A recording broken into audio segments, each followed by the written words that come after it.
Nah ini beberapa yang terjadi di beberapa daerah, sehingga ada pernah kejadian saat kepala desa ini tidak berani menggunakan anggaran, Ya, karena takut. takut. Takut masuk bui dia. Nah itu. Wadah itu nih. Ada pernah terjadi. Saya lupa. Tapi pernah itu terjadi. Dan soal tata ruang ini belum ada satupun. Belum ada. Dan itu kan terkait sekali dengan infrastruktur. Oke, betul. Ya kan? Betul. Bagaimana drainase? Yes. Ya kan? Bagaimana kalau dia membangun air bersih, bagaimana? Ya. Itu kan kalau di negara barat itu awal loh malahan. Oh iya. Tata ruang itu awal. Iya. Karena struktur membentuk subjek kan.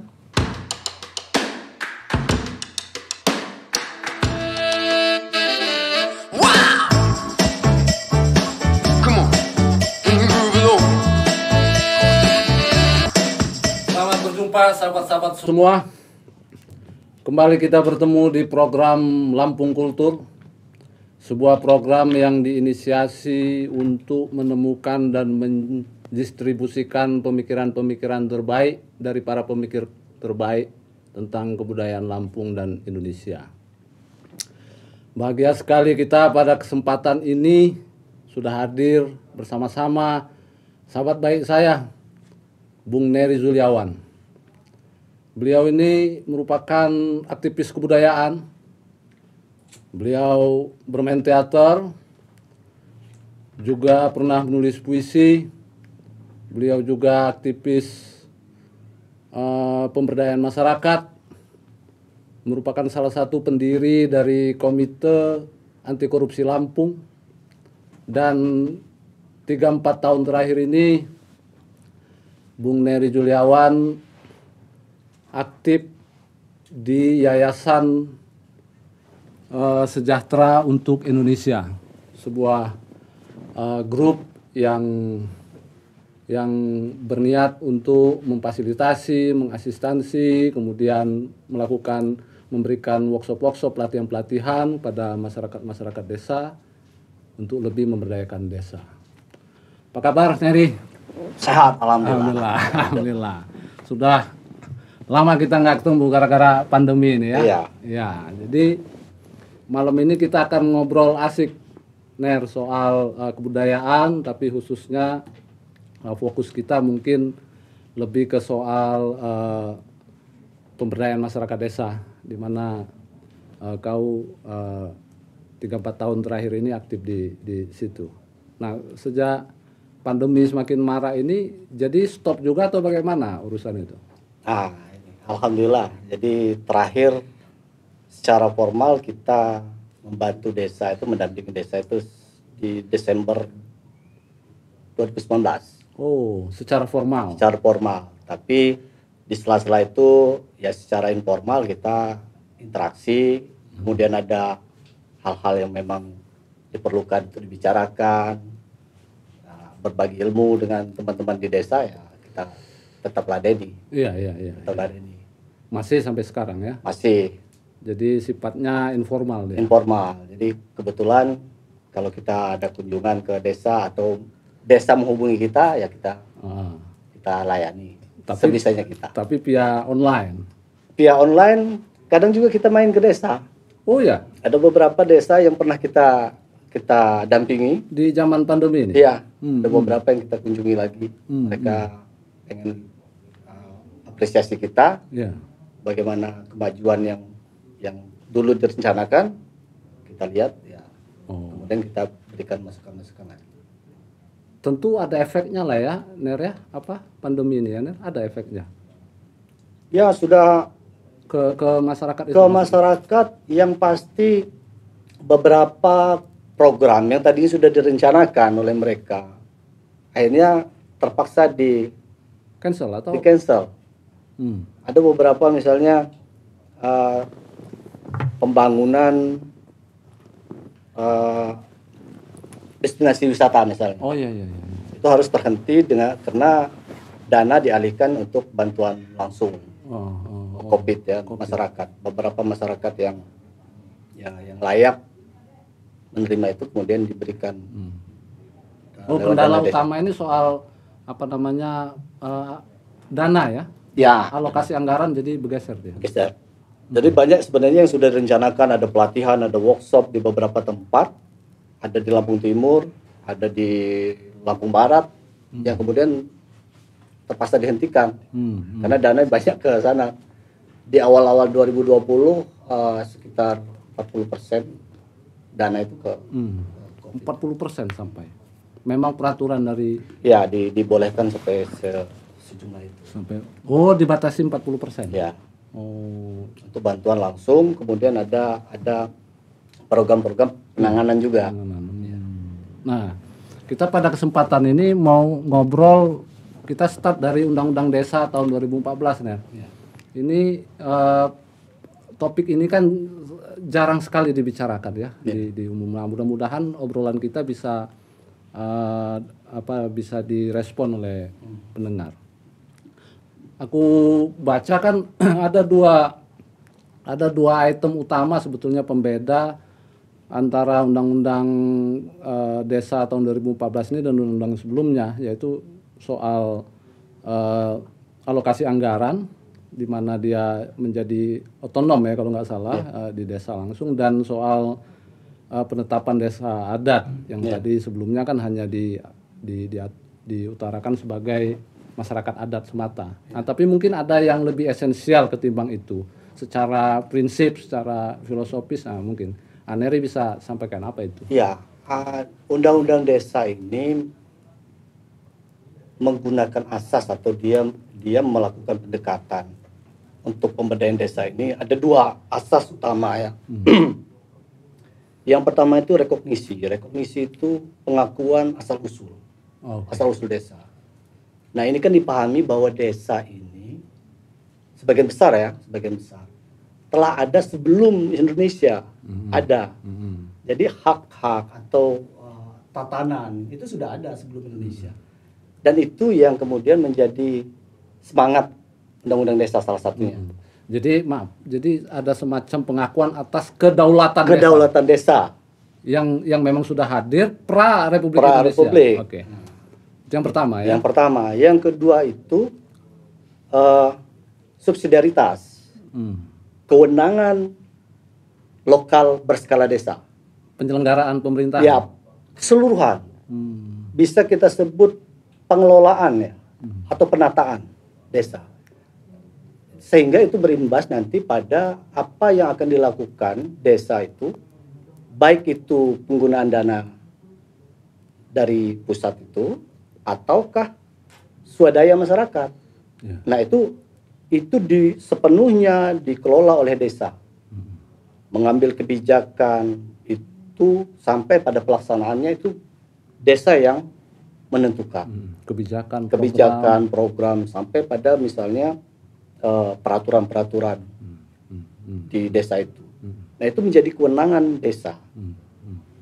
Dan itulah yang sebenarnya menjadi menjadi intinya sebenarnya menuju kemandirian desa itu. Karena desa itu semua elemennya harus berdaya melalui undang-undang ini. Mau tidak mau. Keberdayaan desa itu tergantung dengan elemen-elemen itu. Jadi semua misalnya pemuda, perempuan, terus masyarakat, kalau dia memang di dalam itu adalah masyarakat adatnya, kelembagaan adatnya, itu yang didorong untuk berpartisipasi untuk pembangunan desa itu. Nah, jadi pemerintahan desa atau perangkat desa itu bukanlah individu-individu yang punya kewajiban dan punya hak secara keseluruhan atas pengelolaan desa itu. Tapi masyarakat secara keseluruhan. Oh, gitu. Itu yang bukan hanya aparatur.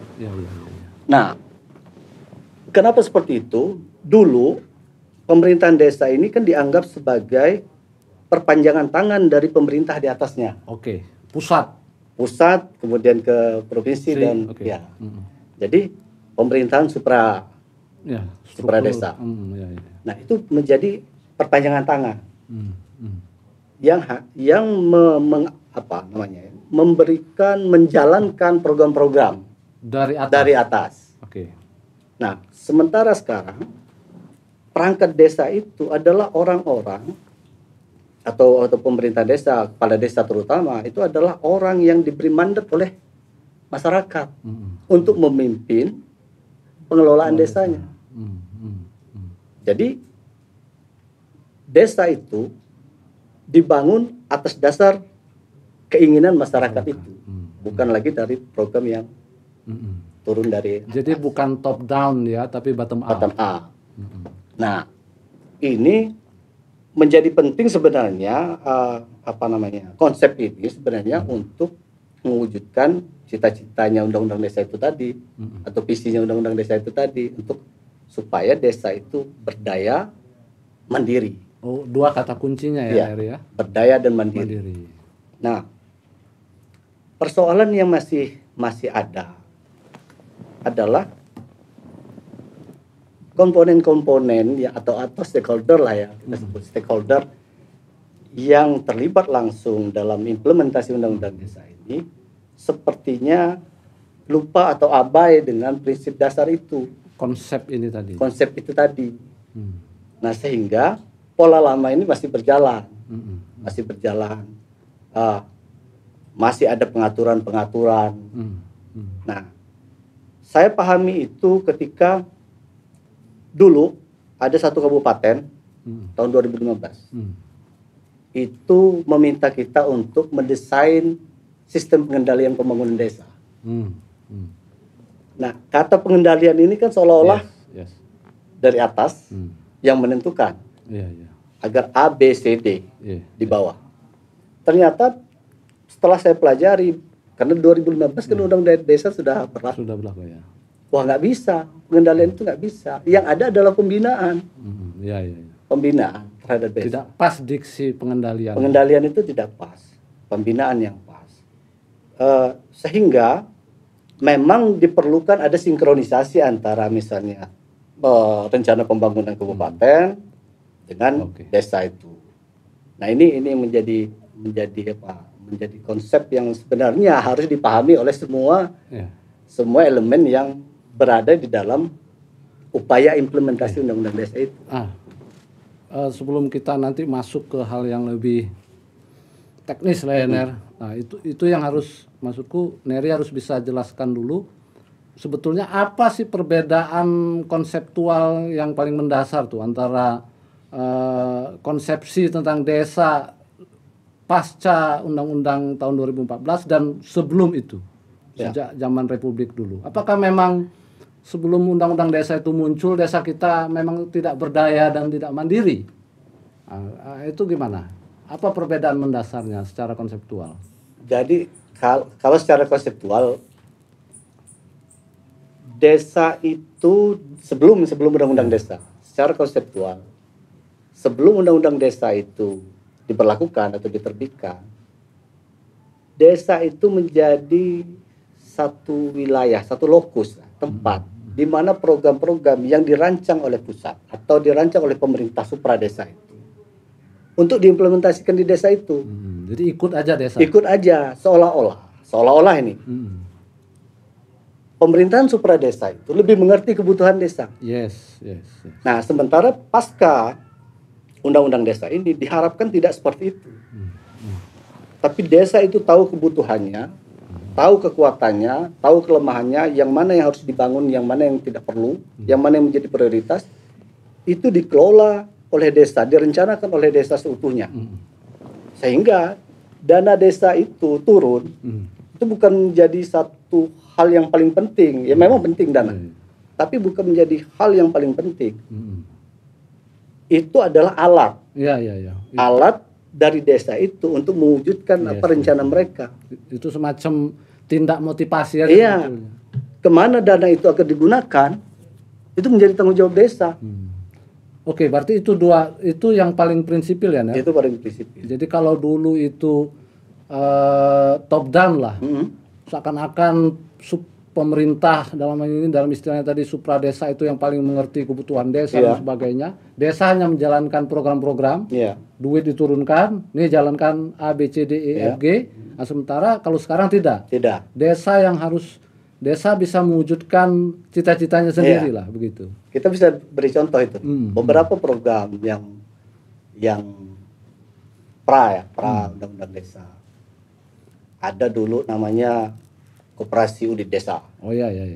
Itu gairahnya sebentar kemudian hilang. Oh itu dulu ya? Itu dulu. Kemudian ada bantuan sapi. Oke. Untuk peternakan diberikan. Hilang lagi. Tapi nanti kan bagus itu. Koperasi Unit Desa bagus, dibantu sapi bagus. Nah, kenapa nggak ini dia? Ada nilai-nilai atau kebiasaan-kebiasaan lokal yang tidak seragam. Kalau sapi diberikan pada tempat atau masyarakat dia tidak biasa memelihara sapi. Ya, dia biasa lele. Iya, dia biasa lele kan jadi lain kan. Kemudian sapinya kelele-lelean deh. Terus misalnya Koperasi Unit Desa digelontorkan dana dan lain-lain. Nah mereka tidak ada yang dikelola bisnisnya dalam rangka menguatkan ekonominya, membangun koperasi itu, ya percuma. Jadi kegiatan itu tidak beranjak dari pembacaan atas peta yang jelas ya. Dan yang lebih penting sebenarnya, bagaimana masyarakat desa itu berkeinginan sama dengan kearifan lokalnya. Oh, itu yang prinsip. Itu yang paling penting sebenarnya. Dia berkeinginan sama, sehingga keinginan yang sama itu bisa mewujudkan sesuatu. Dan itulah sebenarnya forum yang ada yang mestinya dijalankan di desa itu untuk bagaimana mereka itu menguatkan keinginan bersama itu. Iya. Nah itu yang sebenarnya didorong oleh undang-undang desa itu. Sehingga jadi inisiatif pembangunan itu dari desa itu sendiri. Iya, nilai-nilai lokalnya juga harus pendekatan budaya, pendekatan tatanan itu kan mesti juga dilakukan karena setiap desa itu punya perbedaan, punya karakter yang berbeda-beda. Setiap masyarakatnya. Nah, rasa kebersamaan mereka, rasa memiliki desanya itu kan yang kemudian tergradasi dengan model program top down tadi. Program. Karena ada yang terlibat, ada yang tidak terlibat di dalam. Otomatis. Iya. Nah itu yang pola menjadi pola yang lama. Nah pola yang sekarang menghendaki semua masyarakat itu masuk emansipasi lah, emansipasi, berkontribusi. Nah, sehingga semua program yang ada itu adalah milik mereka. Ya, berarti kan kata mudahnya adalah desa, masyarakat atau desa menjadi subjek dari pembangunan. Betul. Bukan lagi sekadar objek dari pembangunan. Nah, tapi pertanyaan lanjutannya adalah apakah memang masyarakat atau desa sudah siap menjadi subjek dari pembangunan itu sendiri? Gimana mungkin? Itulah sebenarnya yang menjadi tahapan kalau kita bicara soal bagaimana menuju ke sana. Ada tahapan-tahapan itu. Nah, tahapan-tahapan ini kan harus dimulai dari pemahaman kan. Iya. Harus mulai dari pemahaman terhadap apa yang diinginkan oleh undang-undang desa ini. Sudah jalan belum itu? Ini yang saya kira di awal saya bilang abai dengan prinsip-prinsip itu. Sekarang masih belum. Jadi semua stakeholder belum terbiasa karena ini kan perubahan budaya. Perubahan budaya dari yang tadinya top down menjadi bottom up ini. Ini kan perlu semacam pembiasaan ya. Sikap mental juga. Sikap mental. Kalau dulu misalnya di masyarakat sendiri kita nggak bisa juga menyalahkan pemerintah. Misalnya karena ada program-program yang tidak berhasil. misalnya saja ada bantuan dana atau bentuk barang. Masyarakat menerima itu seperti apa ya? Seperti sesuatu yang jatuh dari langit. Tidak perlu dipertanggungjawabkan. Oh, dulu Iya. ini ada. Iya. Padahal ada pola program yang seharusnya ini melibatkan ya bergulir sifatnya, seperti dana bergulir atau ternak bergulir, berkelanjutan. Jadi kalau si A misalnya, A dia memelihara, nanti sudah punya anak, misalnya sapi nih, si A memelihara, nanti dia punya anak, si induknya itu diserahkan pada warga yang lain.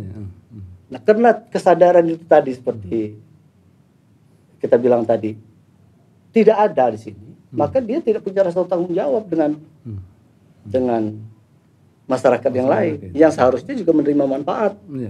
Sudah dia kalau tidak diurus lah, ya banyak Ner yang dulu model-model begitu. Banyak sekali. Beberapa program itu pernah terjadi seperti itu. Bahkan kalau kita telusuri sampai sekarang ya masih ya hilang. Kayak misalnya gini, dana PMPM dulu itu ada dana bergulir ya itu perempuan ya. Itu banyak juga yang macet dana itu. Nah itu kan kenapa bisa seperti itu? Karena tanggung jawab sosialnya tidak terbangun. Rasa kebersamaan, kegotong royongannya itu kan tidak terbangun. Kalau kita misalnya belajar dari, kalau tidak salah Muhammad Yunus ya. Oh ini Bangladesh. Nobelis. Ya. Ya. Dana mereka itu mereka himpun dari masyarakat. Mereka himpun dari masyarakat, kemudian mereka gulirkan. Ada tanggung jawab sosial karena dana itu dari masyarakat. Berbeda begitu dana itu dari pemerintah, dianggapnya dana hadiah. Malaikat mungkin, dana malaikat yang tapi kalau dana itu dihimpun dari masyarakat, ada tanggung jawab sosialnya di mereka. Ada sanksi sosial mungkin. Yang akhirnya mendorong mereka untuk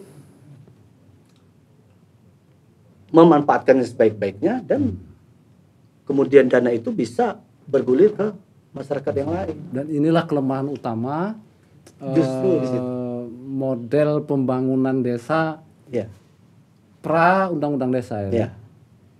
Modal, kalau istilahnya sekarang itu modal sosialnya itu tidak terbangun. Oh gitu. Gimana itu?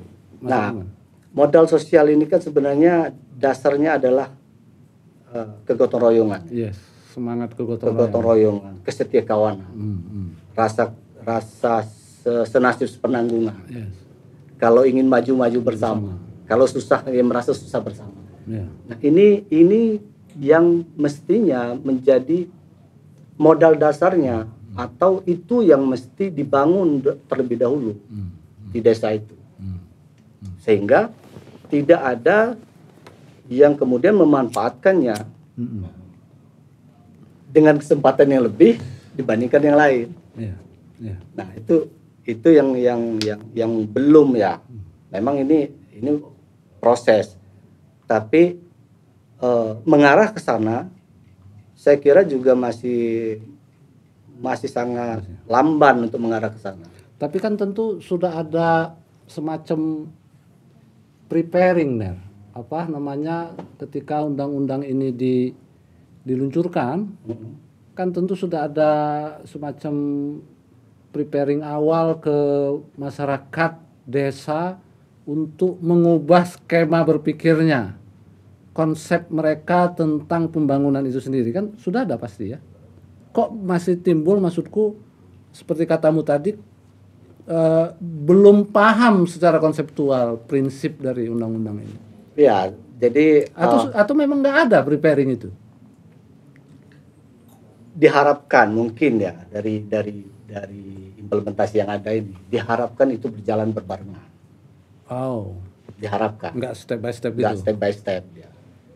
Karena kalau kita lihat di literatur yang ditulis oleh beberapa ahlinya tentang pemberdayaan terkait dengan bagaimana perubahan desa baru ini, regulasi baru desa baru ini, itu luar biasa baik, bagus. Tapi bagaimana implementasinya? Di lapangan. Nah, persoalannya kan siapa yang baca itu? Berapa persen yang baca itu? Yang baca buku itu berapa persen? Perangkat desa, pemerintah, berapa persen yang memang ngurusin desa loh? Yes. Berapa persen? Bahkan pendamping sendiri ya. Jangan-jangan nggak baca. Nggak baca. Menurutmu begitu? Aku kira begitu. Makanya kadang-kadang mereka juga masih gamang. Bisa nggak kita simpulkan bahwa dalam tanda kutip ketidakberhasilan dalam tanda kutip ya, implementasi dari undang-undang desa sejauh ini adalah karena kurang pahamnya secara konseptual undang-undang itu? Iya. Bisa nggak kita simpulkan itu? Saya kira itu. Makanya saya lebih menarik membahas itu. Karena kalau kita memulai sesuatu, tentu dasar-dasarnya itu dulu yang kita pegang. Iya dong. Ya kan? Prasyaratnya nggak akan mungkin cita-cita undang-undang desa itu akan berjalan kalau modal sosialnya tidak terbangun. Kalau deskripsi atau tesis itu kan dasar pemikiran itu. Ya itu kan itu yang membentuknya nanti kan, ini jadi kerangkanya. Yes. Kalau kerangkanya itu tidak dipahami, ya pasti dia sana kemari. Meskipun secara undang-undang, dari sisi undang-undang dia sudah mengatur ke arah itu, tapi pada praktiknya dia pasti akan keluar jalur. Itu tugas siapa sebetulnya itu? Pendamping? Banyak pihak sebenarnya. Pendamping berkewajiban juga seperti itu. Sehingga masuk ke secara formal, tugas siapa itu? Pemerintah di setiap level itu punya tanggung jawab terhadap itu, pembinaan. Nggak paham aku maksudnya dalam setiap level itu maksudnya apa itu? Pemerintah kabupaten, pemerintah provinsi, kemudian dari kementerian itu kan ada pendamping. Nah, 3 komponen itu yang menjadi lokomotifnya untuk mengarahkan ke arah situ sebenarnya. Dan ini tidak berjalan. Iya, makanya pendamping itu kan diharapkan orang yang hidup di masyarakat katanya. Iya. Teorinya orang yang hidup di masyarakat. Jadi dia paham tidak selalu formal dia hadir di situ rapat gitu. Enggak dong, enggak seperti itu. Tapi dia bisa menyerap itu dengan bisa dia bicara, ngobrol di satu kelompok di warung. Prakteknya? Prakteknya enggak. Nah, saya pernah ketemu, saya main ke satu BUMDes.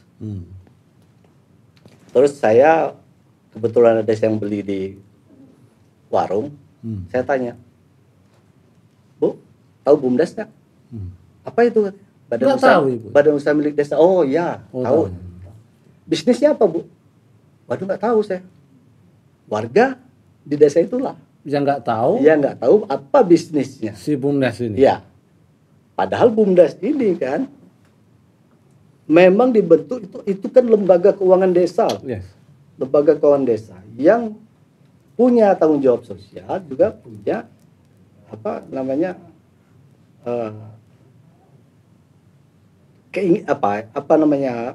tujuan ya. Punya orientasi sosial, juga punya orientasi bisnis ekonomi. Ya. Artinya kan ada pelayanan, ada tanggung jawab dia untuk pelayanan, tapi ada tanggung jawab dia untuk mencari keuntungan di dalam pengelolaan bisnis. Berarti macet informasi. Iya. Macet informasi. Kesalahan siapa maksudku? Ketidakpahaman itu tadi. Ketidakpahaman di semua ini. Karena begini. Oh, jadi yang salah ini banyak pihak. Banyak pihak. Jadi kan begini juga. Kita juga nggak bisa menyalahkan juga pendamping, karena pendamping ini juga kan bukanlah pengambil kebijakan, pengambil keputusan. Oke. Ya, dia mendampingi, memberi saran, memberi gambaran, kemudian memberi solusi. Pengambil kebijakannya tetap pada kepala desa. Itu di level desanya. Tapi desa itu sendiri atau perangkat desa itu sendiri sebenarnya bisa dibangun pengetahuannya itu dengan program-program yang ada dari pemerintah di atasnya dong. Sebetulnya ya. Sebetulnya. Dari camatnya misalnya sebagai perwakilan dari pemerintah kabupaten. Oh, koordinasi ya. Mengkoordinasi itu, memberikan pemahaman terkait dengan ini enggak optimal. Belum optimal. Atau malahan jangan-jangan praktiknya membiarkan saja? Ya, bisa dibilang begitu. Membiarkan saja. Ada juga justru yang ada beberapa pihak yang kalau kata saya justru mencari-cari kesalahan desa. Oh gitu? Ada beberapa. Maksudnya apa itu? Ya, adalah beberapa pihak ya. Ada beberapa komponen dalam pemerintahan ini ya. Enggak, maksudku mencari-cari kesalahan tuh Atas penggunaan dana misalnya. Kan belum tentu itu disengaja, belum tentu. Tapi ada kemungkinan ketidaktahuan dari seorang kepala desa. betul. Kan ada beberapa kepala desa yang kemudian terjerat kasus. bukan berarti bersengaja mereka. Bisa jadi ada mungkin yang bersengaja ya, Iya. tapi ada yang mungkin tidak bersengaja Iya. melakukan itu. Ternyata dia melakukan kesalahan. Maaf Ner, itu pertanggungjawabannya kemana itu? Pertanggungjawaban Pengelolaan dana ini. ke masyarakat.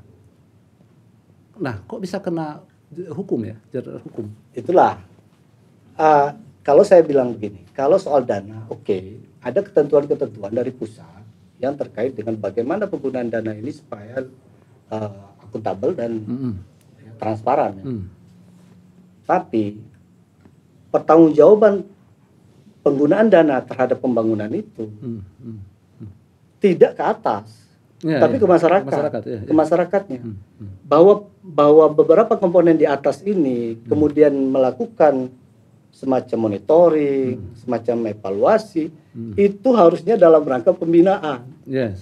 Ya kan? Yeah. Harus dalam rangka pembinaan, bukan kalau dia jelas-jelas mencari melakukan kesalahan sih oke. Yeah. Itu kena penyalahgunaan anggaran misalnya ya. Atau sengaja korupsi gitu ya, oke. Tapi prinsipnya kan niatnya itu bukan mencari loh. Iya. Bukan mencari. Kalau mencari kan beda. Memang gitu. Nah, ini beberapa yang terjadi di beberapa daerah. Sehingga ada pernah kejadian saat kepala desa ini tidak berani menggunakan anggaran. Ya, karena ketakut. Takut masuk buih dia. Nah, itu. Ada itu nih. Ada, pernah terjadi. Saya lupa. Tapi pernah itu terjadi. Karena dia tidak yakin apa yang akan dia lakukan itu. Sudah benar. Sudah benar. Akhirnya dana ini diapain nih? Dikembalikan kalau itu. Kalau seperti itu kan dikembalikan. Karena tidak terserap ya. Nah, itulah menjadi persoalan-persoalan. Dan kalau dana ini tidak terserap dikembalikan ya? Kembalikan.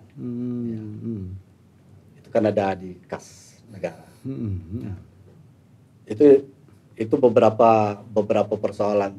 Dan saya lihat ini kalau dia ingin dilakukan undang-undang desa ini berjalan dengan baik, maka sebenarnya komponen atau stakeholder yang ada di satu wilayah itu melakukan kolaborasi. Nah, ini yang belum ya. Kalau sepanjang penglihatan dan pendengaran saya ini belum terjadi. Iya, soalnya kan adalah kolaborasi itu belum terjadi karena ketidakpahaman terhadap konsep undang-undang desa ini tadi, konsep filosofis undang-undang desa ini tadi, atau memang ketidakmampuan teknis. Yang banyak terjadi apa?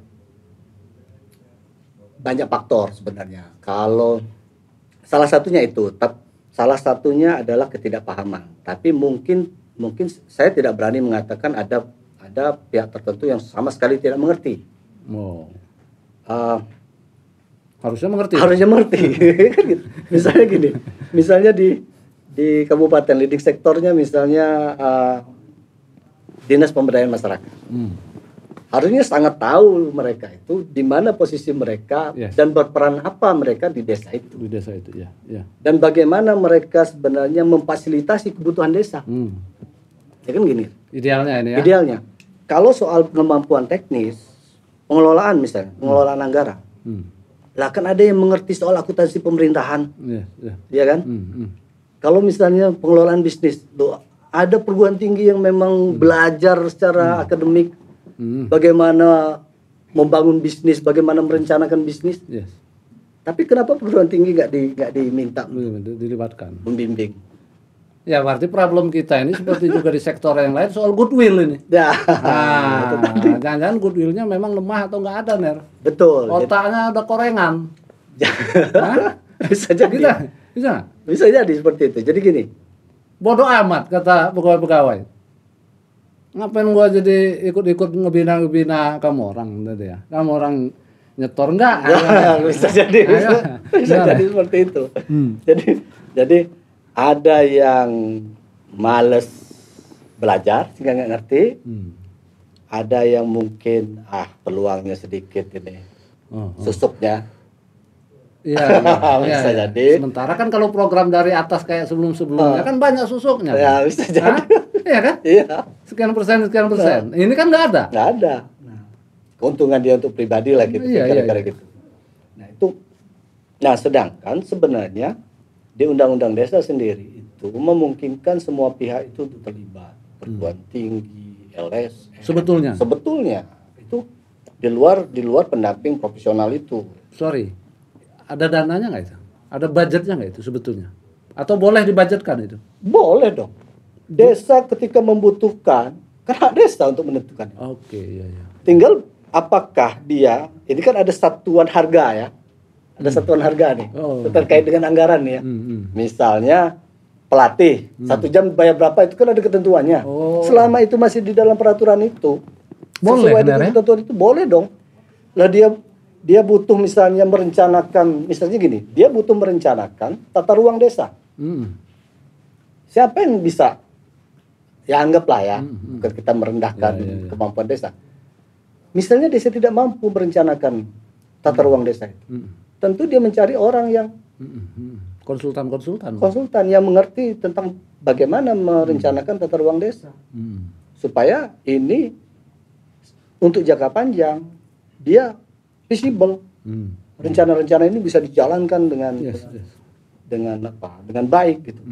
Nah, orang-orang seperti itu, konsultan seperti itu kan turun lapang dan lain-lain itu kan butuh biaya. Dan itu dibolehkan loh. Dibolehkan. Dan ini sepemahamanmu belum banyak dilakukan oleh desa? Belum banyak dilakukan. Kenapa? Si desanya sendiri tidak menginventarisir, tidak melakukan inventarisasi terhadap kebutuhannya. Yang kedua, ya, pemerintah problemnya akut itu. Oke, terus pemerintah di atasnya enggak pula tidak menstimulus itu. Ya kan? Yang masyarakat desa memang nggak tahu apa kebutuhannya.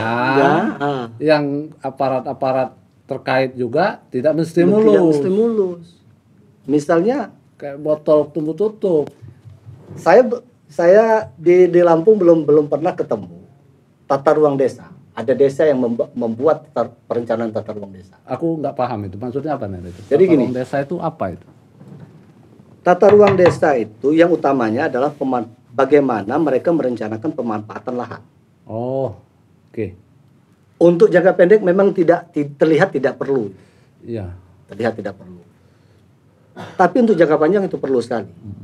Bagaimana dia menjaga keseimbangan misalnya aset ya, mengubah aset menjadi modal pada akhirnya. Iya. Modal ekonomi. Jadi gini, aset desa itu kan bukannya milik desa itu, milik pemerintahan desa itu, tapi juga yang milik masyarakat itu kan aset keseluruhan. Misalnya si A, dia punya sawah 5 hektar misalnya. Kalau di dalam tata ruang desa itu milik dia ini 5 hektar ini tidak boleh dialihfungsikan untuk menjaga ketahanan pangan desa itu. Dikeluarkanlah perdes. Nah itu kan dalam bentuk tata ruang. Nah itu perlu. Nah ini kan perlu dipertimbangkan. Bisa itu sebetulnya. Harusnya. Tapi itu di Jawa sudah ada. Tapi tabrakan itu Bung antara hak personal dengan komunal. Nah itulah lagi pentingnya modal sosial itu. Bersamaan itu. Pemahaman yang sama bahwa Anda bukan dibatasi kebebasannya. Tapi ini kan kepentingan kita bersama. Jangan dilepas nih. Jangan dilepas. Kalau tiba-tiba misalnya di pinggiran kota taruhlah ya di Lampung Selatan atau di Sawaran yang pinggiran Kota Bandar Lampung ini kan udah mulai dibangun perumahan-perumahan. Yes, ya, ya. Kalau semua sawah dijadiin perumahan-perumahan, kan nilai tanahnya jadi lebih tinggi. Iya, ya. Bubar itu. Kemana itu? Lahan pertanian mereka. Ya, ya. Meskipun, nah ini kan harus disinkronkan. Ini disinkronkan dengan kabupaten. Di kabupaten itu ada lahan pertanian berkelanjutan. Itu ada ininya, ada aturannya. Dan itu tidak boleh beralih fungsi. Seharusnya desa juga punya itu. Jadi itulah penataannya supaya dalam jangka panjang ruang desa itu tertata dengan baik. Jangan sampai misalnya ini ruang publiknya hilang. Ya, kalau kita mau ngomong lebih sungguhan kan artinya jangan melihat ruang ini hanya untuk kepentingan ekonomis kan, maksudnya. Kan ada juga kepentingan kearifan lokal di situ, kepentingan apa namanya macam-macam. Jadi ketersediaan lahan pertanian, ruang terbuka hijau lah, gitu kan, ruang publik. Ya. Kemudian ada misalnya ini area pendidikan. Yes. Nah itu kan rekreasi. Ya, rekreasi. Nah ini kan perlu ditata. Fasilitas umum itu kan perlu ditata. Dan soal tata ruang ini belum ada satupun. Belum ada. Dan itu terkait sekali dengan infrastruktur. Oke, betul. Ya kan? Betul. Bagaimana drainase? Yes. Ya kan? Bagaimana kalau dia membangun air bersih bagaimana? Ya. Itu kan kalau di negara barat itu awal loh malahan. Oh iya. Tata ruang itu awal. Iya. Karena struktur membentuk subjek kan. Mengantisipasi kerawanan misalnya banjir aja. Iya. Itu kan harus mempertimbangkan itu tata ruang. Kalau setiap individu itu terserah aja. Iya. Ya bayangkan misalnya rawa-rawa, kemudian diuruk ya. Iya. Diuruk. Itu kan tempat serapan air. Ya mudah-mudahan jadi 25 tahun ke depan dia akan jadi tempat banjir. Nah, itu juga itu juga penting gitu. Wah, ini menarik itu, Ner. Karena sebetulnya kan perilaku individu itu dikonstruk oleh ruang itu. Nah, oleh dalam teori teater itu oleh given circumstance itu, situasi kan yang membentuk laku aktor di panggung itu. Ya sama aja kayak apa namanya perilaku individu atau masyarakat itu dikonstruk oleh struktur tata ruang yang disepakati sebetulnya. Kita bisa dengan model tata ruang tertentu kita bisa mengkonstruk model perilaku tertentu mulai dari perilaku ekonomi kan dan sebagainya. Nah, belum ada di kita. Belum, saya sepanjang anggaplah dari 2017 lah ya. 2017 lah saya sering keluar masuk desa, berbicara dengan desa, ngobrol dengan pendamping. Saya belum ketemu itu kalau di Lampung. Karena nggak paham mungkin ya. Iya kan? Padahal itu dasar. Iya. Dasar pembangunan itu tata ruang. Lo iya dong. Itu maksudku tadi. Kalau orang bikin pertunjukan drama teater ruang itu utama kan. Adegan kan mengikuti gestur, blocking.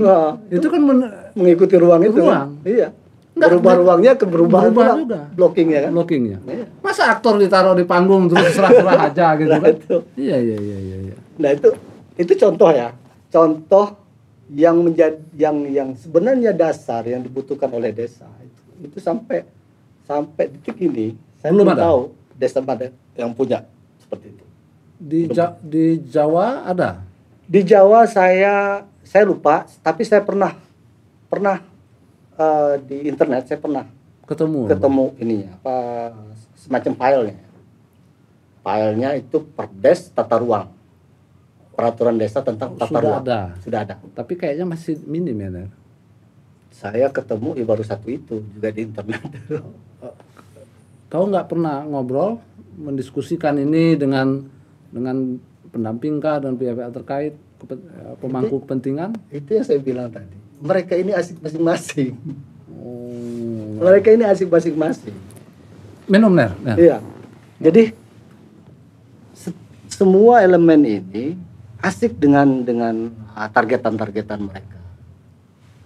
yang mungkin sebenarnya harus mestinya Kementerian Desa itu merenung sebentar. Ini kita harus mulai startnya dari mana lagi? Yes. Supaya ini tidak terlanjur jadi, kemudian ternyata ada yang tertinggal, yang sebenarnya ini yang paling yang menjadi dasar dari keseluruhan ini. Tapi menurutmu kalau kearifan lokal sendiri memiliki nggak sih kesadaran ruang itu, Ner? Di beberapa, meskipun saya belum pernah secara langsung melihat ya, tapi di beberapa tempat dan melalui informasi media, ada beberapa daerah yang justru sebenarnya kita anggap mereka ini tertinggal, justru ya. Tapi mereka punya kearifan kayak apa, Baduy itu. Ya, kesadaran ruangnya, bagaimana mereka itu bersikap terhadap alam gitu kan. Sehingga kan bisa kita lihat bagaimana mereka itu, contohnya aja, bagaimana mereka punya persediaan pangan. Itu justru mereka nggak khawatir kena hama 3 tahun, karena mereka punya persediaan pangan. Nah itu pasti bisa seperti itu, karena mereka punya kesadaran ruang itu tadi. Ada lahan-lahan yang tidak boleh untuk A, ada lahan-lahan yang tidak boleh untuk B. Bahkan mereka kalau tidak salah malah mereka itu dibatasi ya. Jumlah kakaknya ya. Dibatasi mah. 40 misalnya itu banyak pada masyarakat adat itu, jumlah 40, lewat 40 warga ke 41 dia keluar bikin grup baru. Saya kira di setiap mungkin di semua lah, saya kira pasti ada lah itu. Kau kan Lampung nih. Kalau sepengetahuanmu, kalau kita orang Lampung ada nggak punya kesadaran ruang itu? Sepengetahuan. Masyarakat Lampung. Mungkin ada lah ya, mungkin ada. Tapi tidak secara eksplisit lah ya. Itu. Kalau kita amati, itu ada sebenarnya. Bagaimana mereka itu misalnya di sungai, misalnya, bagaimana sungai mereka mandi itu ada tempat-tempatnya. Nggak setiap tempat itu bisa untuk mandi misalnya. Ada misalnya lebung-lebung yang kemudian mereka pelihara gitu ya, mereka urus bersama. Dan itu nggak diracun misalnya kan. Itu kan ada ketentuan-ketentuan, ada di membatasi itu. Ini kan soal ekologi ini kan, ekosistem ini kan. Dan itu kan imbasnya kan kembali ke masyarakatnya sendiri kan. Misalnya kayak lebung-lebung itu yang pada saat kemarau justru itu menjadi tempat mereka manen ikan. Menarik itu sebetulnya ditelusuri lebih lanjut itu konsep ruang menurut orang Lampung.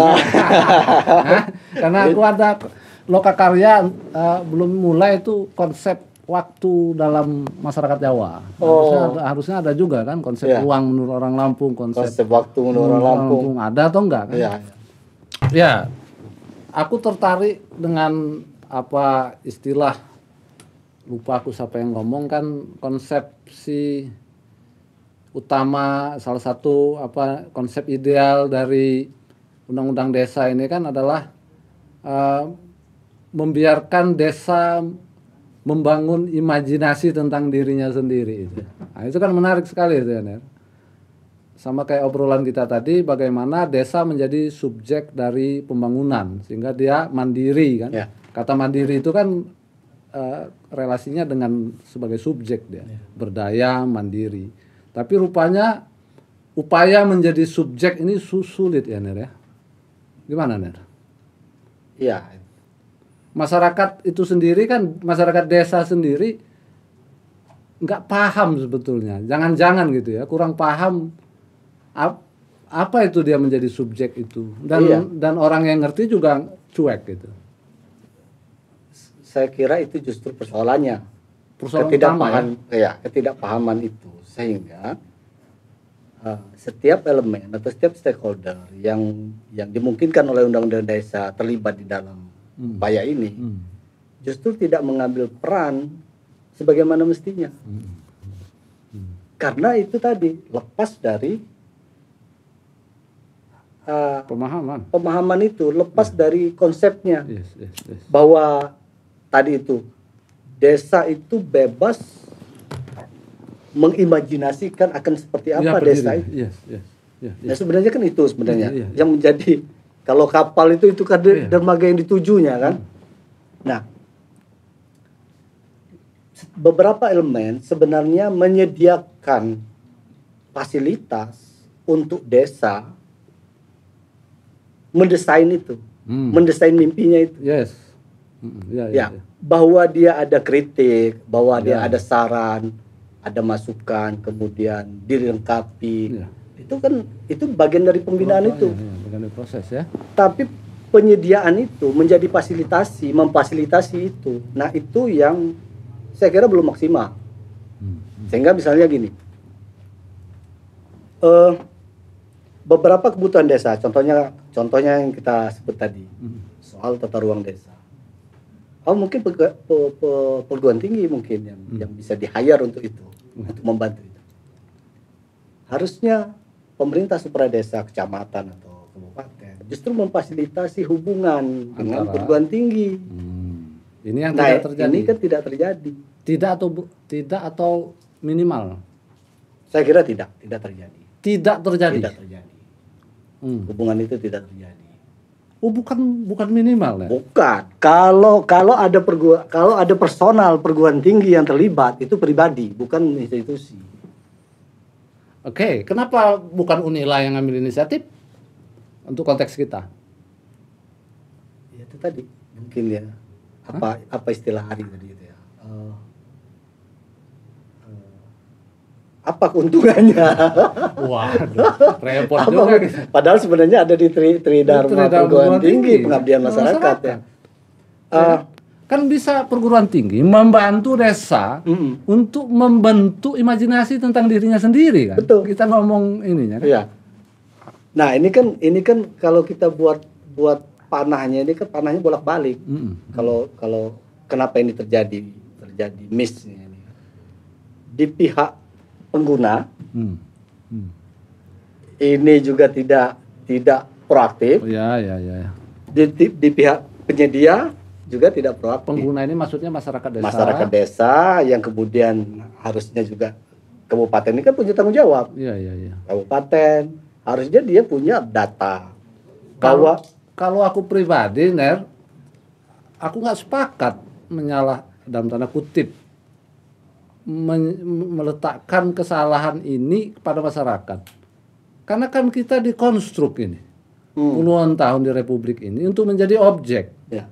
Tiba-tiba kita diminta menjadi subjek, ya kan? Menjadi subjek dari proses pembentukan diri kita ini tadi. Nah, nggak bisa lah ujuk-ujuk begitu. Harusnya kan ada upaya lebih dari pemerintah ya, Ner? Terutama pemerintah. Saya kira inisiatifnya, Mas. Iya, yang memfasilitasi itu harus pemerintah. Harus berkali-kali misalnya bicara dengan desa. Kak, ini nih undang-undang desa ini adalah masa depan kalian. Iya. Kalian punya masa depan, rumah kalian sendiri. Kalian mau seperti apa rumah kalian? Dibangunnya seperti apa? Baru mereka mungkin harus berkali-kali. Iya, berkali-kali untuk mengingatkan itu. Kemudian baru muncul, kami punya mimpi ini, punya mimpi ini. Tapi kami nggak punya ini. Iya. Nah, yang kami nggak punya ini, itu menjadi kewajiban. Kata mudahnya itu diedukasi kan? Iya. Nah, ini yang tidak terjadi, Ner. Tidak terjadi. Jadi semua pelatihan itu pada tataran teknis. Ya. Semua pelatihan bagaimana mengelola dana, bagaimana pelaporan, bagaimana membuat peraturan. Semua pelatihan bersifat teknis.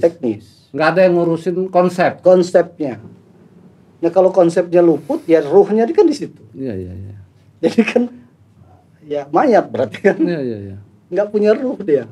Jadi pemerintah tidak ada inisiatif. Sejauh ini bagaimana menurutmu untuk persoalan edukasi konseptual tadi ya, Ner?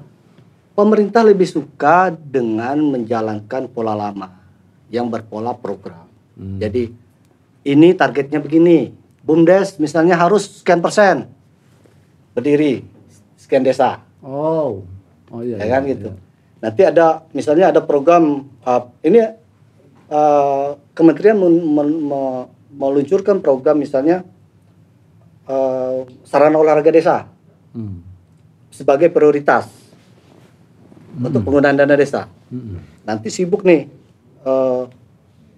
pihak birokrasi ini mendorong ini supaya jadi desa ini supaya jadi sekian persen.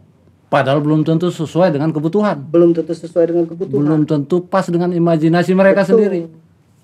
Masih itu. Masih seperti itu. Polanya seperti itu. Jadi ada miss di situ. Saya kira entah kurang baca atau Begitu ya? Iya. Itu yang terjadi. Makanya Dianggap kecil ya, dianggap remeh ya. Kau baca begitu enggak? budayanya orang Indonesia kali ya. Budayanya orang Indonesia. Ya? Ngomong Iya. apa konsep-konsep visi. Konsep-konsep untuk apa ini? Ya? Langsung aja bikin kegiatan. Karena kita memang budaya Indonesia kan suka yang luaran. Jadi menurutmu kelemahan mendasar itu ya, Ner? Ya. Pemahaman terhadap visi undang-undang desa ini. itu. Bagaimana cara pandang terhadap desa pada saat ini? Yang menjadi semacam kebijakan yang revolusioner. Oh, sebetulnya ya. Itu ya beberapa tokoh politik malah bilang ini undang-undang desa ini adalah kemerdekaan desa. Iya. Dengan Sujatmiko misalnya mau bicara seperti itu. Nah, dan ada beberapa pihak juga yang ada di masyarakat secara individual melihat ini sebenarnya peluang desa. Tapi peluang itu kan lagi-lagi bisa dimanfaatkan kan kalau memang Ya. infrastrukturnya, terus orang-orangnya memang memahami itu. Oke, kelemahan pertama itu kita anggap. Ya, menurutmu. Soal pemahaman terhadap konsep, pemahaman terhadap visi dari undang-undang desa. Kelemahan berikutnya apa ya? SDM. Ya, SDM saya kira memang perlu didorong ya, perlu didorong. Setelah konsep itu memang dimiliki, menjadi terinternalisasi lah di stakeholder di masyarakat desa itu sendiri. Kemudian pada titik berikutnya adalah kemampuan kapasitas kapasitas masyarakat itu sendiri. Nah, kalau saya melihat kapasitas itu teknis ya. Itu bisa dipelajari. Relatif simpel lah sesungguhnya. Iya. Kalau dia nggak bisa kan dia hire aja orang. Iya, jadi misalnya gini, bagaimana contoh kecil ya, bagaimana sih tata kelola keuangan, BUMDes misalnya. Karena dana akuntansi, dana ekonomi unilai, tapi kan harus difasilitasi. Kabupaten minta KKN tematik misalnya. Dan itu di Jawa sering itu. KKN tematik. Minta berapa mahasiswa untuk desa ini karena mereka ini ingin didampingi. Untuk pembukuan. Sudah ada belum di kita? Sepengetahuan? Belum ada. KKN tematik ini? Belum ada. Ada beberapa yang menyentuh. Saya pernah bertemu di beberapa desa itu Dharma Jaya. Malahan Dharma Jaya justru sedikit membantu desa itu untuk peningkatan kapasitas. Mereka memberikan mengajari komputer dan lain-lain sesuai dengan kebutuhan itu. Tapi mungkin juga belum berdasarkan kebutuhan. Yang artinya memang dipetakan kebutuhan itu. Ini kan belum. Sebenarnya justru itu penting kan, pemetaan kebutuhan desa itu. Supaya nanti perguruan tinggi diminta itu jelas apa yang diminta dari perguruan tinggi itu. Ya tentu kan lokus-lokus yang dipilih sebagai lokus KKN itu kan sudah ditentukan sih. Kan bisa dipetakan sebetulnya apa kebutuhan desa ini, kemudian model keterampilan apa yang akan dibawa oleh para mahasiswa untuk memenuhi kebutuhan itu Iya, sebetulnya. Kan? misalnya gini, misalnya di Pringsewu misalnya, ini kan pertanian tanaman padi lah, yang besar di sana. Sebenarnya pemerintah kabupaten itu bisa meminta perguruan tinggi untuk KKN-nya tematiknya pertanian, Ya, ya, ya. tanaman padi misalnya. Bagaimana meningkatkan, bagaimana pasca panen, ya kan? Kemudian bagaimana mengolah limbahnya. Ya, ya. Nah itu kan ini nggak terjadi. nggak terjadi. Padahal ini sebenarnya apa ya? Dari sisi prioritas atau kalau saya bilang model ya, model yang diluncurkan oleh kementerian ini cukup menantang juga. Misalnya mereka ada 2 tahun yang lalu ya, 2019 kalau nggak salah, itu ada program mereka untuk pembentukan pos Yantek, pos pelayanan teknologi di tingkat kawasan, kecamatan lah ya. Kalau kita ini kecamatan. Nah itu nanti di situ diisi oleh orang-orang masyarakat yang memang punya, anggaplah yang paling mendasar, punya kepedulian terhadap bagaimana penyerapan teknologi. Nah, tapi bisa dibilang itu nggak berjalan. Nggak jalan juga. Nggak jalan. Karena formatnya sendiri kan nggak dibangun. Ya nggak mungkin semuanya dilakukan oleh kementerian. Harus ada kreativitas, harus ada imajinasi kan di apa elemen-elemen yang terlibat di situ kan. Jadi banyaklah problem sebetulnya. Ya, Ner, ya. Makanya saya mulai dari tataran konseptual sampai tataran teknis ya. Iya. Jadi sulit merumuskan imajinasi ternyata. Jadi kalau ini tidak segera disadari, direfleksikan. Iya, saya kira 5 tahun juga tetap jalan di tempat. Oh. Nah, kita balik tuh ke soal itu, Ner. Jadi menurut pendapatmu prosentase keberhasilan program ini atau model skema berpikir ini untuk kita di Lampung berapa persen keberhasilan? Ya mungkin 15% lah ya. 15% saja. Iya. 15%. Saya sudah masuk beberapa desa itu nggak jalan, Bang. Contoh kecil, contoh yang paling kecil aja. Desa itu jarang sekali, atau bahkan saya hanya satu desa saya ketemu ya, yang punya data UMKM. Padahal itu penting itu. Wah penting sekali kan. Dianggapnya itu kan sektor lain itu. Kan polanya kan begitu. Kalau dulu kan sektoral ya. Iya. Ini dinas perindustrian bikin program sendiri. Nanti UMKM pelatihan sendiri. Iya. Nanti koperasi, pertanian, beda lagi. Iya. Nah ini kan undang-undang desa itu kan tidak seperti itu. Dia holistik integratif lah istilahnya kalau istilah kerennya. Holistik integratif. Harusnya ya? Harusnya seluruhnya itu adalah terkait ya. Iya, menjadi tanggung jawabnya kepala desa yang utama sebagai pengemban mandat masyarakat untuk memimpin desa itu. Nah ini data UMKM nggak ada? Data UMKM nggak ada. Itu tidak logis sebetulnya. Oh iya, saya ketemu beberapa UMKM, saya tanya malah,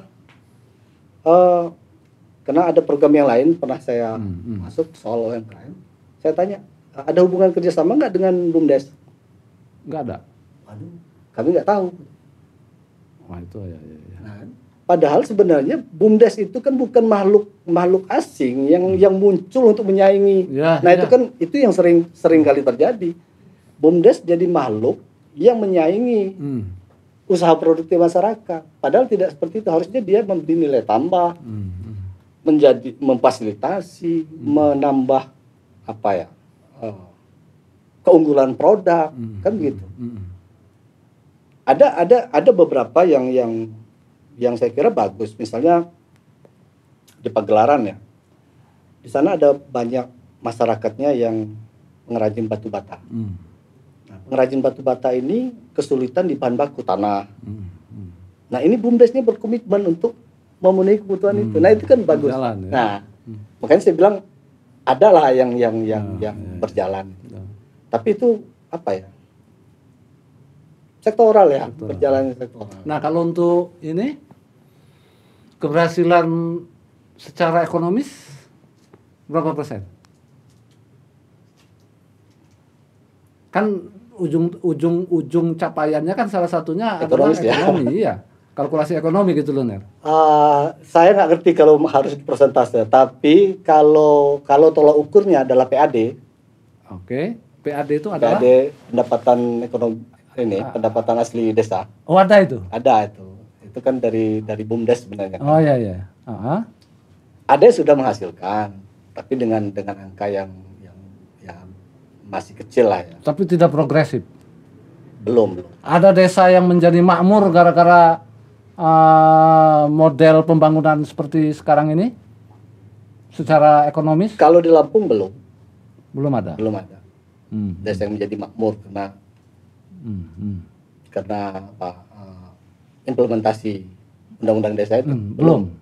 Tapi kalau di Jawa mungkin sudah ada lah beberapa yang menjadi percontohan. Ada di Jawa Tengah gitu, Jawa Timur itu ada yang menjadi percontohan itu. Bahkan desa-desa di sini kan studi banding ke sana. Mereka bisa membangun BUMDes, tapi mereka sudah memulainya sebenarnya sebelum undang-undang desa. Ya artinya kan kalau dalam rentang 5 tahun tentu belum lah ya. Belum. Tapi mengarah ke makmur secara ekonomi ada. Ada beberapa yang punya potensi. Ada harapan seperti itu. Ada beberapa. Karena apa bidang usaha mereka? Ada pengelolaan wisata pantai di desa wisata. Ya di kalau nggak salah Labuan Baringga ya. Berarti imajinasinya desa wisata ya? Ya, desa wisata. Ada sebenarnya punya imajinasi bagus.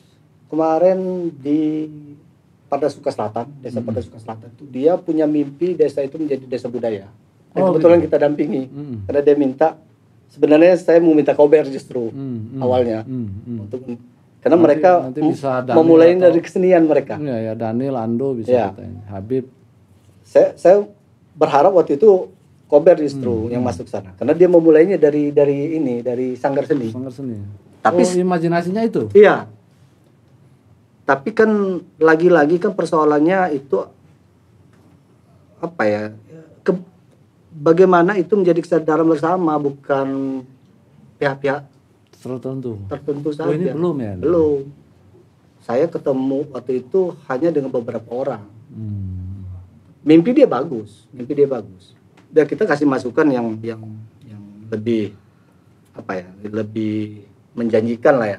Tidak sekedar kalau bicara soal budaya ya, pernak-pernik budaya itu atau bentuk-bentuk budaya itu saya bilang jangan hanya jadi komoditas untuk pariwisata.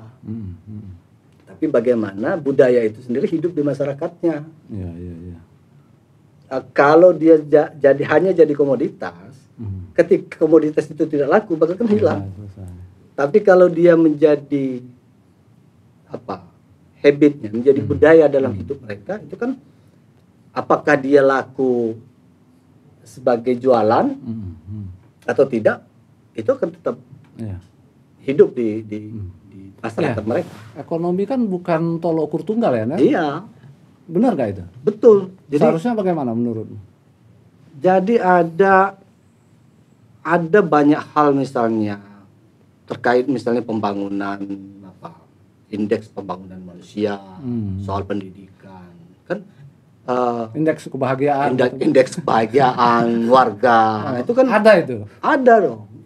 Program, nah ini salah satu ya, program wisata desa dengan program sarana olahraga desa itu kan mengarah ke situ sebenarnya. Bukan keuntungan ekonomis. Bukan.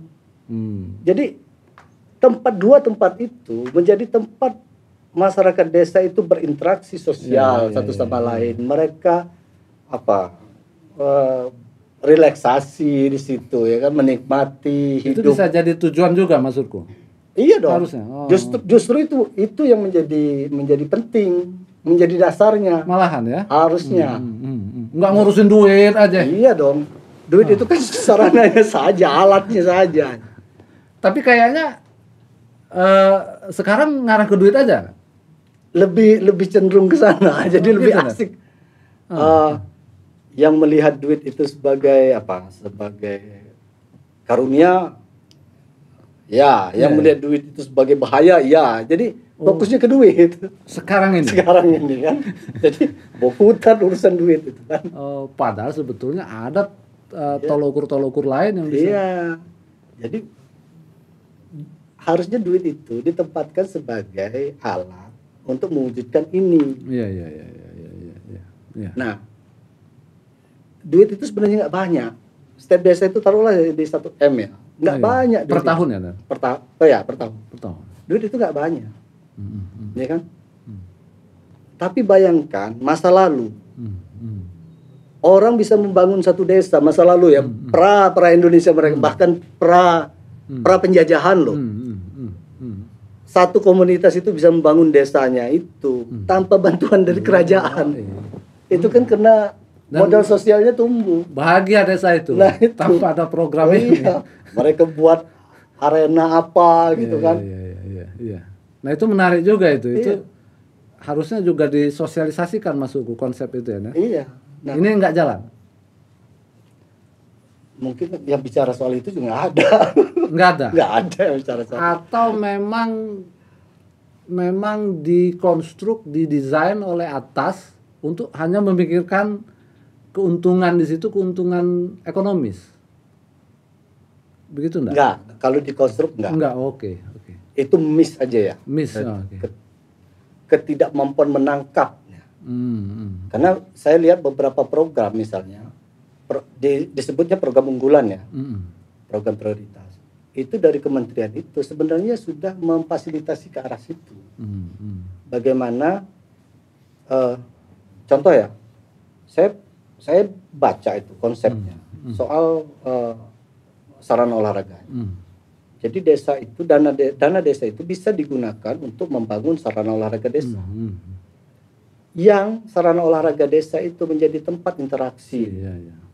Ada kemungkinan justru kalau dia hidup jadi ada perputaran ekonomi di situ. Kalau ada orang olahraga misalnya kan ada yang minum, ada efek ekonomis, ya. dampak ikutannya kan ada.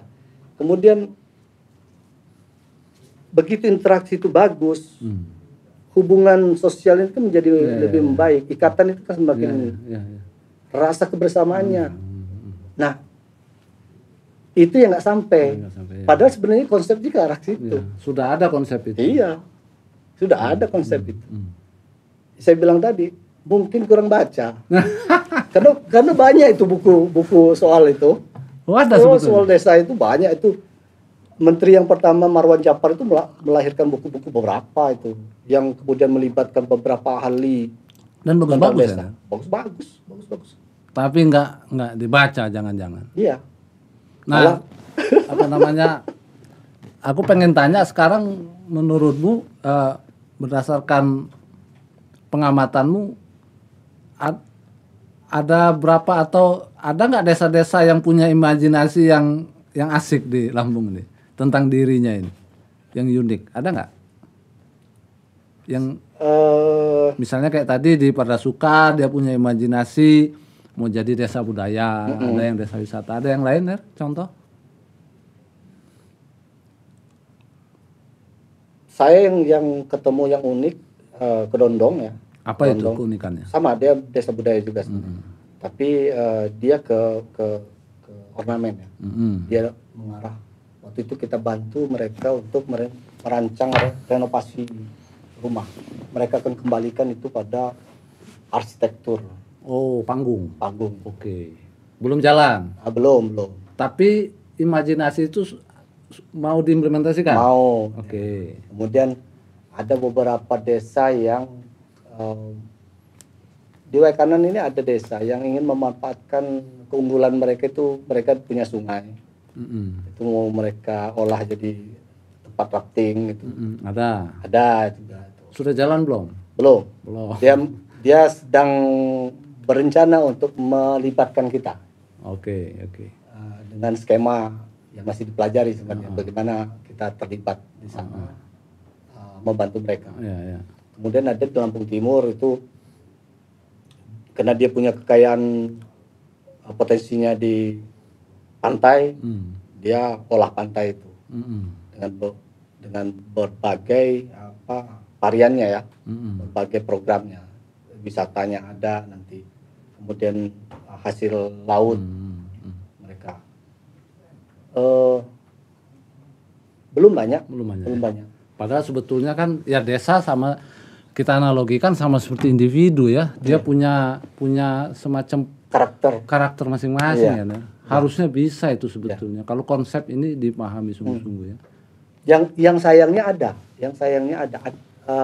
Saya ketemu baru dua desa yang etnis lokal ya, yang etnis Lampung lah ya, yang punya akar budaya Lampung gitu ya, yang punya mimpi seperti itu. Ada ya? Ya, di dua, di Kedondong dengan di Partai Selatan. Oh, baru dua itu. Yang kampung asli lain? Belum, saya belum ini. Mungkin sebenarnya harusnya seperti Kenali ya. Iya. Ada potensi yang mungkin bisa mereka unggulkan. Tapi belum ya, Nere?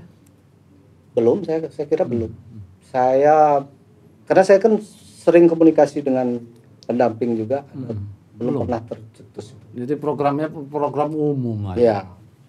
Ya mungkin juga lepas dari pengamatan saya, tapi sepanjang pengetahuan saya. Baru dua ini tadi. Baru dua itu. Kalau desa adat kita ini ada enggak?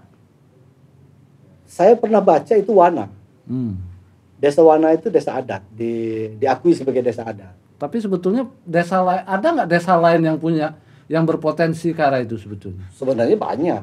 Di Lampung ini banyak? Iya dong, banyak. Ada desa-desa itu yang budayanya itu masih hidup, tapi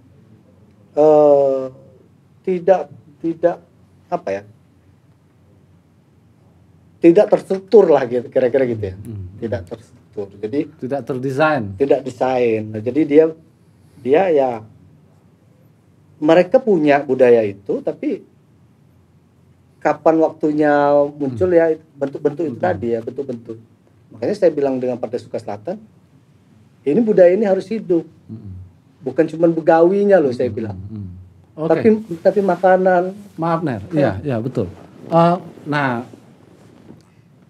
undang-undang ini memberikan semacam titik tekan tertentu enggak Ner terhadap desa-desa lokal, kampung-kampung lokal indigenous ini? Secara eksplisit tidak, tapi dia mengakomodir itu, bahkan di undang-undang. Oh, jadi perlakuannya sama aja sebetulnya? Ya, tapi ada sebenarnya secara eksplisit dia umum. Tapi ada, saya lupa, ada di salah satu pasal, bahkan satu desa itu bisa mengusulkan desa itu menjadi desa adat dengan pola pemerintahnya sendiri. Iya betul. Berarti kan ada kekhususan, ada titik tekan dong. Tapi ada syarat-syarat. Ada syarat-syarat. Nah, jangan jadi itu tapi syarat-syaratnya tidak terpenuhi. Tentu syarat-syarat itu juga sudah diperhitungkan, dipertimbangkan oleh pemerintah. Jadi desa adat ya. Iya, percuma dia labelnya desa adat, tetapi sama saja gitu kan. Sebetulnya maksudmu ada itu ya sebetulnya? Ada, dimungkinkan. Dan desa-desa kita tidak merespon itu sejauh ini? Tidak merespon itu atau memang potensi desa adatnya memang sudah nggak ada? Tidak. Saya kira potensi kalau serius mau membangun mau mewujudkan satu imajinasi itu tadi. Saya kira masih ada itu potensi-potensinya. Tapi ketertarikan untuk seperti membangun desa itu menjadi desa adat itu kurang. Kemudian bisa jadi juga friksi di dalam juga. Ada juga. Ada friksi. Misalnya kan gini, sekarang ini kan jelas nih, seorang kepala desa misalnya, itu itu kan dipilih dan siapapun boleh dong Hmm. menyalonkan diri jadi kepala desa dan jadi gitu. Hmm. Mungkin kalau dia menjadi spesifik sekali menumbuhkan mengembangkan kembali desa adat itu, kepemimpinan itu akan beralih. Oh. Bisa jadi kan itu. Seperti itu. Jadi ini ketemu si mungkin tokoh-tokoh adatnya tidak memahami itu, juga si pihak pemerintahan Status ini quo. juga status quo juga. Oh, ada kemungkinan Dan itu. juga Ada kemungkinan itu ya. Karena saya ini kan orang kampung. Saya ini orang Waikanan. Saya dibesarkan di Waikanan. Sebenarnya secara garis besar, secara umum, apa yang dibicarakan di Undang-Undang Desa itu pernah saya lihat di desa saya. Dulu masih kecil sekali. Bagaimana orang menanam padi berbarengan. Kemudian bagaimana orang memanen ikan bareng itu ada di membangun. Saya dulu TK saya itu bukan dibangun pemerintah, itu swadaya masyarakat dan jadi keren. Kami dulu ada mainan apa itu namanya ya, komedi putar ya. Nah itu dibangun oleh masyarakat. Swadaya dia. Iya, mereka mungkin melihat contohnya di mana buat Bikin mereka sendiri. tiang. Itu ada yang bentuknya perahu, kapal, ada yang bentuknya helikopter. Kita naik di situ, kemudian didorong. Nah, model-model gini yang nggak ada lagi. Nah itu nggak ada.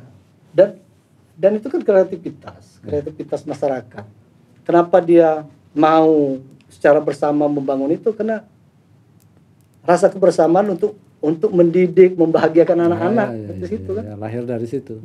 Nah kalau yang program dulu Kampung Tua kan sudah ada itu. Jelas-jelas dia memberikan treatment perlakuan khusus terhadap kampung-kampung lokal. Ya, program itu kan kembali ke Berhasil nggak itu? tidak juga, karena begini, di masyarakatnya juga sebenarnya belum siap juga. Oh. Butuh Itu menjadikan masyarakat subjek nggak itu? nggak sepenuhnya, karena dibebaskan untuk menentukan itu. Tapi kalau kita lihat fokusnya adalah pemberdayaan ekonomi ya. Oh ekonomi. Ya. Fokusnya pemberdayaan ekonomi itu kan di program dari pusat, dari pemerintah provinsi. Tapi bentuknya apa usahanya itu kan dikembalikan ke masyarakat. Jadi tidak sepenuhnya dia top down ya. Jadi dipersilakan saja. Yang penting itu arahnya ke ekonomi. Nah, tapi kan ada fase-fase yang terlewati sebenarnya. Karena itu mengarahnya kan ke masyarakat adat ya. Masyarakat adat. Subjek yang diarah itu adalah masyarakat adat dengan perangkat adatnya. Ya kan? Nah, sementara kelembagaan adatnya sendiri itu belum terbangun, komitmennya belum terbangun, sistemnya belum terbangun. Mentah dia barang Mentah dia. Terlepas dari teknis yang lain ya. Soal bagaimana mengelola, kalau dia ternak lele itu udah teknis. Bagaimana memasarkan produk itu udah teknis. Oh itu. Tapi kelembagaannya memang belum siap. Ya bolak-balik lagi itu kan persoalannya kesadaran soalnya. Ya, baliknya ke situ. Situ. Oke, Neri, kita sudah sampai ke fase akhir obrolan kita ini. Nah, sekarang terakhir apa saran-saranmu, Ner, untuk ke depan ini, untuk program ini, untuk aku nggak mau menyebutnya sebagai program ya, konsepsi pembangunan ini. Apa saran-saranmu, Ner? Biar ini menjadi lebih keren menurutmu. Saya kira yang paling penting adalah semua komponen atau semua elemen yang menjadi stakeholder utama implementasi Undang-Undang Desa itu mempelajari dengan lebih detail itu sebenarnya apa sih yang ingin dicapai dengan Undang-Undang Desa ini. Tidak mudah membuat tolak ukur keberhasilan, ya kan? Karena kalau tolak ukur keberhasilan ini kan di permukaan, kadang-kadang dilepas dari sebenarnya yang diharapkan. Nah, itu yang pertama. Yang kedua, pemerintah lah ya. pemerintah ini harus bisa menstimulus, memberikan model-model. Ya, bukan program, tapi model-model. Apa model-model? Beragam model yang bisa dipraktikkan, direplikasi istilahnya, direplikasi di daerah-daerah, desa-desa itu. Dan disosialisasikan ini. Ya, ini disosialisasikan. Ya, betul. Nah, kemudian yang ketiga adalah membuka ruang untuk semua stakeholder, untuk memberikan kontribusi ke desa itu. Nah, ini kan butuh keterbukaan ini. Jangan kayak ada ketakutan. Ya kan? Ya. Saling membuka ruang, saling memberikan, karena saya yakin setiap lini pasti ada kelebihan dan kekurangannya. Betul. Dan ini kan harus saling mengisi untuk desa membangun ini. Nah, saya kira itu tiga hal penting itu. Dan apa yang menjadi prinsip dari kesemuanya menurutku adalah bagaimana masyarakat desa berani dan mampu membentuk imajinasi tentang diri mereka sendiri, kan gitu ya. Ya kan, berani. Ku tahu yang ku mau dong. Ku tahu yang ku mau. Berani bisa dan mampu mewujudkan imajinasi tentang diri mereka sendiri. Supaya tidak ada penyesalan. Kalau dia dipaksa dari luar dia nyesal. Oke, thank you Neri untuk obrolannya. Mudah-mudahan obrolan kita ini bisa menambah wawasan teman-teman sekalian. Terima kasih Neri. Ya, sama-sama. Demikianlah sahabat-sahabat sekalian, lontaran-lontaran pemikiran dari Bung Neri Juliawan tentang pembangunan dan pemberdayaan masyarakat desa. Sebuah lontaran pemikiran yang segar, yang cemerlang, yang praduga saya ini jarang atau jangan-jangan memang tidak pernah disampaikan soal konsep pemahaman terhadap konsep pembangunan desa itu. Mudah-mudahan ada manfaatnya. Terima kasih.